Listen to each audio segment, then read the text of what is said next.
Ya Santi Putri itu nggak usah mikir besar berat-berat, yang penting nurut suami, itu kata para suami. Tapi kalau suaminya nggak layak diikuti ya diberontak saja gitu. Karena nggak ada sesuatu yang luar biasa kayak perempuan. Itu kata Sayyidina Umar, pernah dia mau jalan ya, dicegat sama Khawlah itu bintu Salabah. Itu sampai 3 jam. Padahal Umar sudah Amirul Mukminin. Sudah siapa? Amirul Mukminin. Tapi ketika ditanya, kenapa engkau berhenti karena orang tua ini? Kamu tahu orang tua ini siapa? Ini ketika protes itu didengar langit sabhuju. Yaitu yang di ayat qad sami Allahu qaulal lati tujadiluka fi zawjiha wa tashtaki ila Allah. Jadi sing protes wong wedok ora trimo bojone, Kanjeng Nabi diprotes. Ya singkat cerita, Khawlah itu cantik. Memang contohnya harus cantik. Kalau jelek nggak bisa. Khawlah itu cantik sekali. Walhasil dia mungkin khed atau apa, lama mungkin khed. Terus suaminya datang. Aus bin Somit ini datang. Melihat istrinya pas sujud. Di semua teks riwayat fa'ajabatu ajizatuha. Makanya gambarannya harus cantik. Enggak usah diterjemah ya, fa'ajabatu ajizatuha. Singkat cerita, Aus itu minta dilayani saat itu juga. Si Khawlah nggak mau karena sedang ibadah. Bongkok sih mas kok dalu. Enggak, kok sekarang. Saking mangkelnya karena agak kesampaian. Ya orang lanang kan gitu, mesti kotor kalau nggak kesampaian. Terus Zohar minha, dia melakukan dihar. Anti aliyah kadhri ummi. Dulu dihar dalam hukum jahiliyah adalah tolak. Setelah ditihar, Aus getulnya bukan main karena Khawlah ini cantik. Makanya contohnya ada cantik, karena kalau nggak cantik nggak getun gitu. Terus kalau nggak cantik juga suaminya ada kesusu gitu. Sudah tahu semua pokoknya gitu punya ada.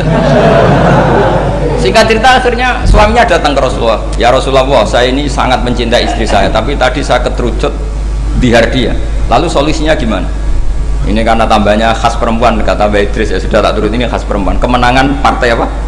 Perempuan. Tapi tidak PSI, ini kemenangan partai perempuan.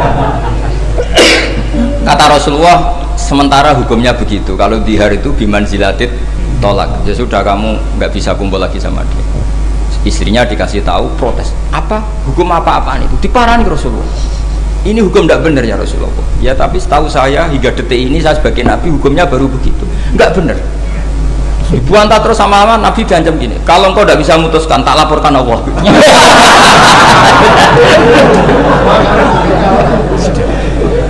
Akhirnya ini pulang pulang sujud sholat lapor sama Allah. Dan ketika lapor sama Allah, ya Allah ini tidak fair. Lapornya tuh jorok sekali. Qad nasartu lahu batni akala syababi wa nasartu lahu batni akala syababi. Muda saya sudah dihabiskan sama suami saya. Wa nasartu lahu batni, tidak usah diterjemah.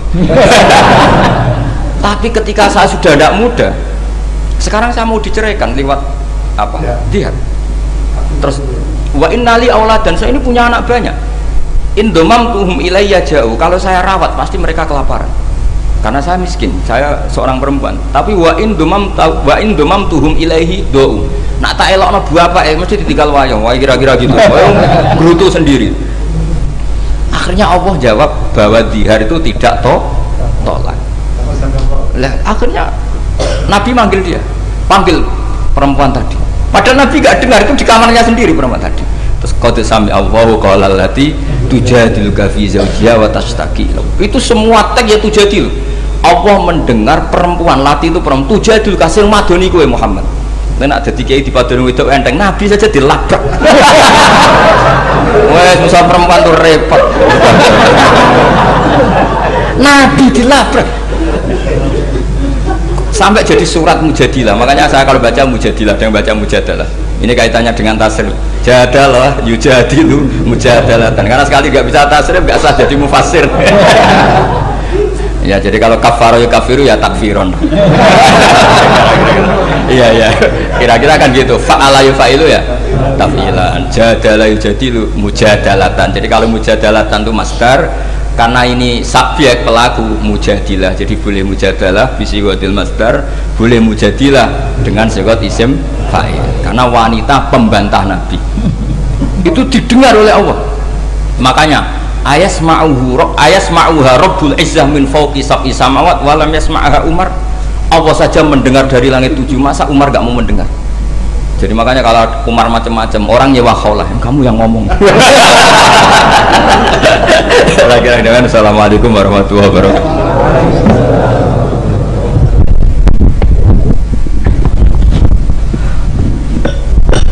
Luar biasa nih. Alhamdulillah, mudah-mudahan menjadi ilmu yang bermanfaat. Dilanjutkan dengan sesi dialog. Untuk teman pertama kami beri waktu kepada 3 penanya. Oke, 3 penanya yang bukan termasuk yang goblok-goblok tadi ya. Monggo, silakan.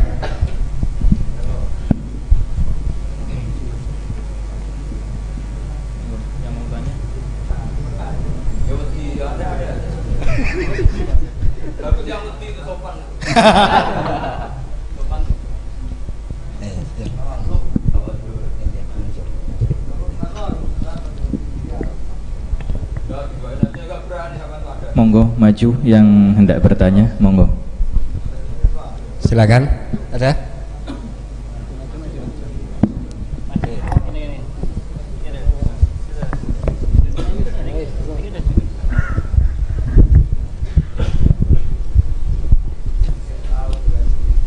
Bismillahirrahmanirrahim. Assalamualaikum warahmatullahi wabarakatuh.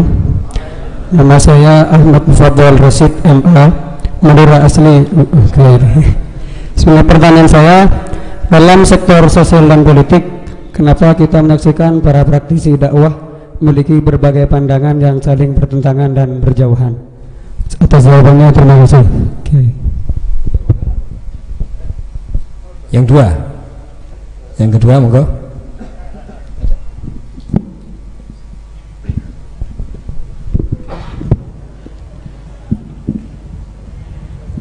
Bismillahirrahmanirrahim. Assalamualaikum warahmatullahi wabarakatuh. Nama saya Ahmad Syarif Hidayatullah. Bertanya, bagaimana cara menyikapi beda pemahaman dan pengamalan dalam Islam di Indonesia? Bagaimana cara menyikapi beda pemahaman dan pengamalan dalam Islam di Indonesia? Wassalamualaikum warahmatullahi wabarakatuh. Terakhir, satu lagi. Maju. Assalamualaikum warahmatullahi wabarakatuh. Nama saya Syafril. Berdasarkan dari beberapa serapan dari media sosial, beberapa kubu saling mengutarakan kebenarannya masing-masing. Pertanyaan saya, kebenaran itu dinamis atau statis? Matur Enggak. Kan setelah jawab terus selesai, jadi langsung menang. Seperti yang saya utarakan berkali-kali, ngaji itu memang harus khatam. Sebetulnya itu gampang sekali. Tadi pertanyaan pertama gimana? Perbedaan itu. Kenapa dalam dakwah banyak pertentangan? Tidak perbedaan saya bacanya. Kamu baca pertentangan, saya baca perbedaan. Jadi dalam fiqh dakwah itu kan ada fiqhul ahkam, fiqh dakwah. Sebetulnya itu gampang sekali kalau kita insaf. Berteman orang fasik hukumnya gimana? Hukumnya ya haram, diajak ke bar, nyari lonte, nyari WTS, ya haram. Tapi kalau dibalik, dakwai orang fasik hukumnya gimana? Ya baik. Bisa dakwah kalau berteman. Tapi bertemannya kemana? Ya jangan pas ke sana. Artinya gini, kalau ada ulama bilang nggak apa-apa berteman sama orang fasik, berteman yang proses dakwah. Haram berkawan orang fasik pas acara di bar. Itu bukan pertentangan, perbedaan. Saya berkali-kali bilang di pondok mana saja, karena teks itu mudawwan dan musalsal. Di kitab Khilyatul Auliya, itu kitab kesayangan Imam Ghazali. Beliau sampai alim gitu, termasuk barokahnya kitab Khilyatul Auliya wa Tabaqatul Asfiya, karangannya Abu Nu'aim Al-Asfihani. Itu yang meriwayatkan itu diantaranya siapa? Meriwayatkan dawanya Sufyan bin Uyainah, gurunya Imam Syafi'i. Itu beliau cerita, Nabi Yahya tanya, kampung sini orang baik itu siapa saja? Kalau Nabi Isa tanya, kampung sini yang paling fasik siapa? Akhirnya Nabi Yahya tanya ke Isa, kenapa kamu selalu tanya orang fasik di mana? Saya ini Nabi, biman zilatit tabib. Nabi itu adalah dokter. Udawil mardo, di mana-mana dokter nyari yang sakit. Sehingga khazanah kita di kiai-kiai pesantren NU banyak kiai yang kereng, tegas dia monggo. Ada kiai yang ngancani orang fasik-fasik dia monggo. Yang repot nggak ngancani, memang bagian dari fasik. Yang keliru itu yang itu gitu. Yang bagian itu. Kalau ngancani berapa ya orang preman yang ditobatkan para kiai-kiai yang jalur tadi banyak. Jadi ini harus dilihat. Makanya itu ada fiqhud dakwah. Ketika Rasulullah menstigmasi orang munafik itu orang yang buruk, semua riwayat mengatakan Nabi tetap berbuat baik sama mereka. Ketika ditanya, kenapa engkau selalu baik sama Abdullah bin Ubay bin Salul? Karena kata Nabi, saya menghormati keluarganya. Itu gara-gara Nabi mau datang menyolati Abdullah bin Ubay bin Salul, itu keluarganya menjadi Islam kila itu ribuan. Karena betapa baiknya Rasulullah sing jenenge Muhammad, orang seburuk itu masih beliau datang. Nah ketika beliau datang, ini konteksnya apa coba? Konteksnya kan farqu bainal haqqi wa bainal batil jelas enggak, beliau datang di rumahnya orang fasik. Kompaknya adalah konteksnya ya ta'allafuhum, supaya mereka merasanya nyaman. Nah yang merasa nyaman ini nanti jalurnya fiqhud dakwah. Makanya ada fiqhud dakwah, ada fiqhul ahkam. Ya gampang saja caranya tadi, milah-milah tadi. Ada orang fasik, saya berkali-kali fatwa di mana-mana. Ada orang mati karena oplosan misalnya.